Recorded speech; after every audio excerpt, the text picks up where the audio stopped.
Aku tahu kamu lagi kesusahan. Kenapa nggak coba jalan pintas aja, Jali? Gampang kok, aku bisa kasih kamu daging ayam yang harganya lebih murah, malah nyaris gratis. Maksudnya ayam tiren, Mak? Ayam yang udah mati sebelum disembelih?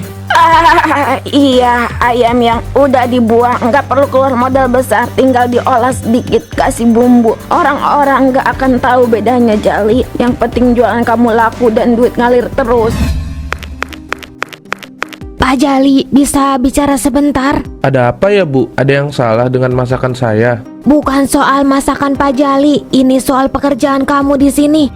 Surat pemecatan, tapi kenapa, Bu? Apa saya ada kesalahan? Saya selalu datang tepat waktu, saya kerja keras, bahkan gak pernah ambil cuti. Ada apa ini? Saya tahu Pak Jali, kamu memang gak pernah bikin masalah. Tapi situasi restoran kita sekarang lagi sulit. Penjualan menurun drastis, pelanggan makin sepi, dan kita harus melakukan pengurangan karyawan. Ini keputusan manajemen, bukan soal performa kamu. Tapi Bu, saya butuh pekerjaan ini. Saya punya keluarga yang harus saya nafkahi. Kalau saya dipecat, bagaimana saya bisa menyambung hidup? Saya mengerti Pak Jali, tapi kita nggak punya pilihan. Restoran ini juga berjuang untuk tetap bertahan. Kamu nggak sendiri, beberapa karyawan lain juga terpaksa dihentikan. Ini ada pesangon untuk kamu sebagai kompensasi. Ini nggak cukup, Bu. Saya nggak tahu harus mulai dari mana lagi. Saya sudah bekerja di sini bertahun-tahun. Ini sudah seperti rumah buat saya. Apakah benar nggak ada cara lain? Saya sudah berusaha Pak Jali, percayalah, saya juga berat menyampaikan ini. Tapi kondisi restoran memang nggak memungkinkan untuk mempertahankan semua orang. Saya harap dengan pesangon ini kamu bisa punya sedikit waktu untuk cari kerja yang lain. Baik, Bu, terima kasih atas kesempatan yang sudah diberikan selama ini. Saya akan coba cari jalan lain. Saya benar-benar berharap yang terbaik buat kamu Pak Jali. Kalau ada kesempatan di masa depan, saya nggak akan ragu panggil kamu kembali. Maafkan saya Pak Jali. Mereka semua berjualan, punya tempat sendiri, dagangan sendiri. Apa mungkin aku juga bisa seperti mereka? Selama ini aku bekerja untuk orang lain. Mungkin ini saatnya aku mulai usaha sendiri. Tapi dengan apa? Uang pesangon ini gak seberapa. Bisakah cukup untuk memulai? Sosis Solo, makanan yang selalu bikin aku rindu rumah. Apa mungkin kalau aku jualan sosis Solo mungkin bisa laku di sini? Aku nggak bisa terus begini. Aku harus berbuat sesuatu. Aku bisa coba jualan sosis Solo, mulai dari yang kecil dulu, seperti para pedagang di sini. Mungkin ini jalanku yang baru. Aku bisa melakukannya dengan uang ini. Aku akan beli bahan-bahan, bikin sosis Solo yang enak, dan mulai jualan di pasar takjil. Semoga ini bisa jadi awal yang baik. Bu, aku sudah putuskan. Mulai besok aku mau jualan di pasar takjil. Jualan apa, Pak? Kamu baru dipecat dari restoran tadi pagi. Aku kira kamu bakal cari kerja lagi. Iya, memang tadi pagi aku sedih banget. Tapi pas aku jalan lewat alun-alun, aku lihat pasar takjil ramai banget. Lalu aku kepikiran buat jualan sosis Solo di sana. Aku bisa pakai uang pesangon buat modal awal. Sosis Solo, kamu yakin, Pak? Memang cukup uang pesangonnya buat mulai jualan? Insya Allah cukup, Bu. Aku mulai dari yang kecil dulu, beli bahan secukupnya, bikin beberapa puluh porsi dulu, jual di pasar takjil. Aku bisa kerjain semuanya sendiri. Kalau laku, bisa terus kita kembangkan pelan-pelan. Kalau kamu yakin, aku dukung, Pak. Sosis Solo kan makanan favorit kamu. Kamu pasti bisa bikin yang enak. Aku percaya kamu bisa berhasil. Makasih, Bu. Dukungan kamu sangat berarti buat aku. Aku janji aku akan berusaha sebaik mungkin. Kita mulai usaha ini sama-sama. Siapa tahu ini bisa jadi jalan baru untuk kita. Iya, Pak, aku bantu apa yang bisa aku bantu. Kalau ada yang bisa aku lakukan, bilang aja ya. Untuk sementara aku coba dulu sendiri. Tapi kalau udah jalan, mungkin kamu bisa bantu di rumah. Atau nanti kalau butuh tambahan tenaga, kita pikirkan lagi. Baik, Pak, aku selalu ada di belakang kamu. Kita sama-sama berjuang ya. Iya, Bu, kita mulai langkah baru. Monggo Bu Jamilah, Bu Ella, coba sosis Solo buatan saya. Masih anget loh. Wah, aromanya bikin lapar Pak Jali. Baru pertama kali ini ada yang jualan sosis Solo seharum ini. Iya, Bu, ini resep keluarga dari Solo. Saya coba bawa ke sini. Siapa tahu cocok di lidah warga sini. Saya mau 15.000 ya Pak. Keluarga saya pasti suka. Terima kasih Bu Jamilah. Semoga rasanya sesuai harapan. Saya juga Pak Jali mau 15.000 ya untuk di rumah. Tadi saya cium baunya dari jauh, langsung mampir ke sini.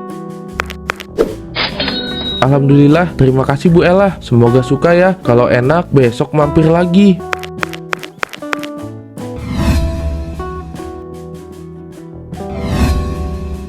Rp200.000 hanya segini. Modalnya tadi 400.000, tapi kenapa hasilnya cuma 200.000? Apa ada yang salah? Apa harga jualnya terlalu murah? Atau mungkin terlalu banyak bahan yang terpakai?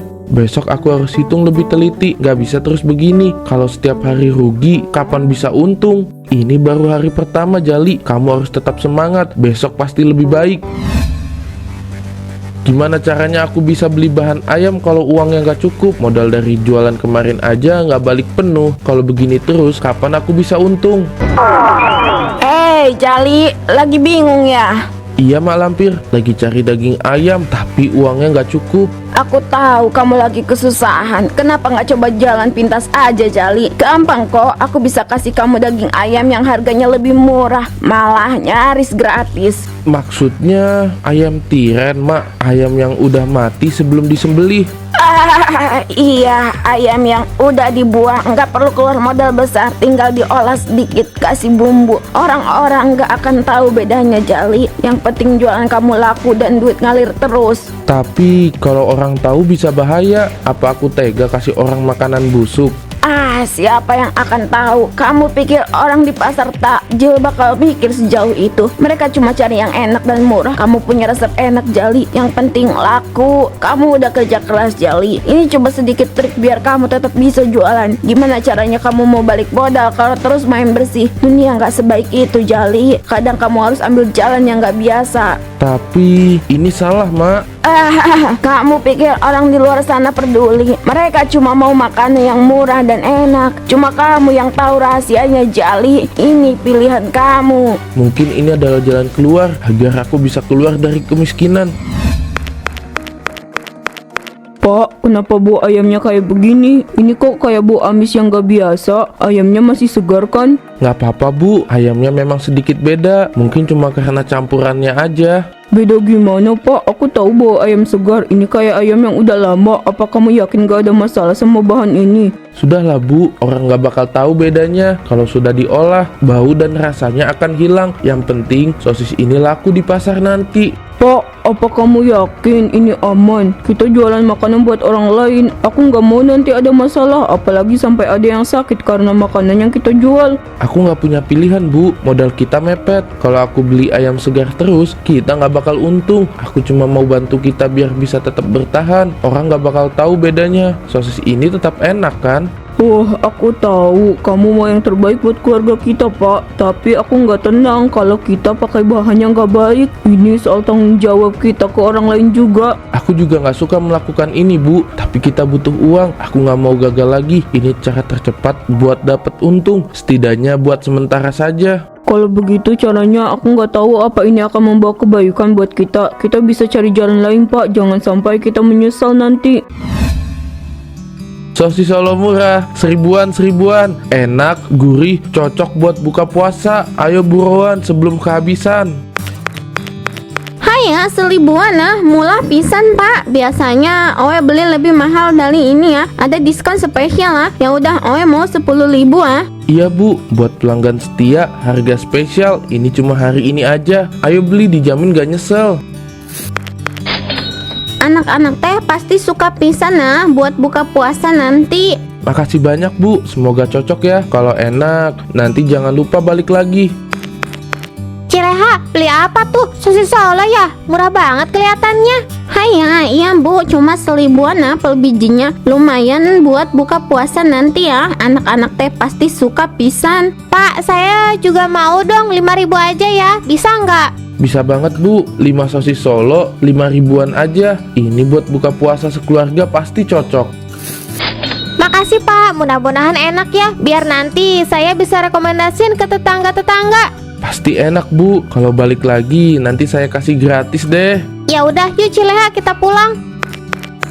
Alhamdulillah, lumayan buat hari ini. Modal bisa balik dan untung juga. Ternyata nggak ada yang sadar soal ayam tiren itu.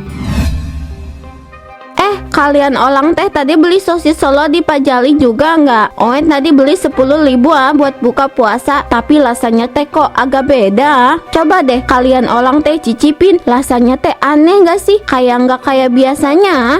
Ih, beneran rasanya aneh banget. Kayak apa ya? Nggak fresh. Apa saya yang salah rasa? Astaga, beneran rasanya nggak enak. Kenapa rasanya agak basi gini? Apa Pak Jali beli bahan murah ya? Terlebih Pak Jali kan jual sosis Solonya murah banget, jadi curiga juga. Saya sih awalnya nggak mau mikir yang aneh-aneh, tapi bener juga Bu Ella, harganya 1000-an, itu kan jauh lebih murah dari harga normal. Biasanya kan lebih mahal. Tapi masa sih Bu Jamilah? Jangan sujon dulu. Mungkin aja dia memang lagi cari cara biar bisa bersaing. Tapi kalau sampai kayak gitu kan keterlaluan. Kalau beneran bahan-bahannya nggak bagus, kasihan pembelinya. Kalau udah murah gini biasanya ada yang nggak beres, apalagi kalau rasanya udah aneh. Saya jadi ingat dulu pernah ada penjual makanan yang jualannya pakai bahan sisa atau bahan yang nggak layak. Jangan-jangan Pak Jali begitu.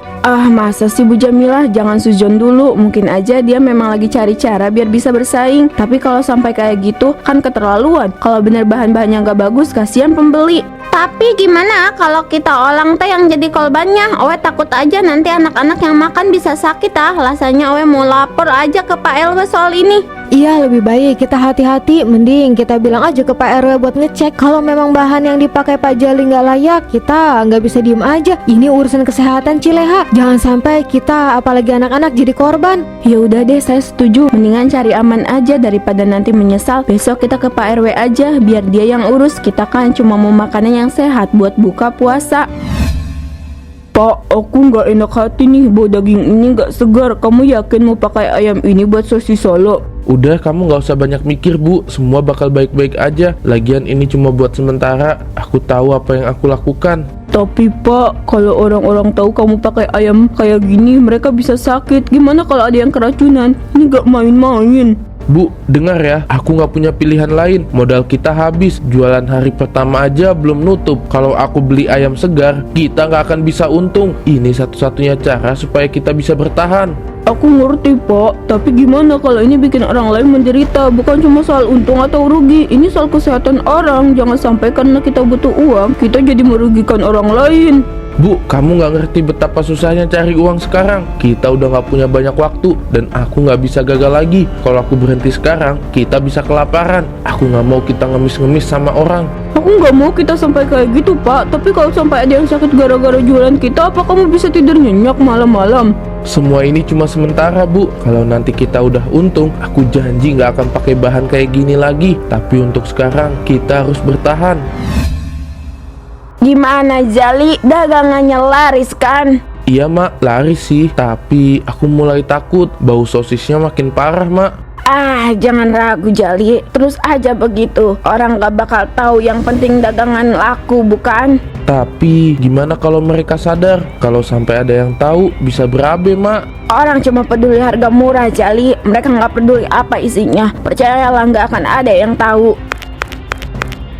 Pak Jali, sosis Solonya kayak ada yang aneh deh. Tadi pas saya makan di rumah, kok baunya kayak nggak seger?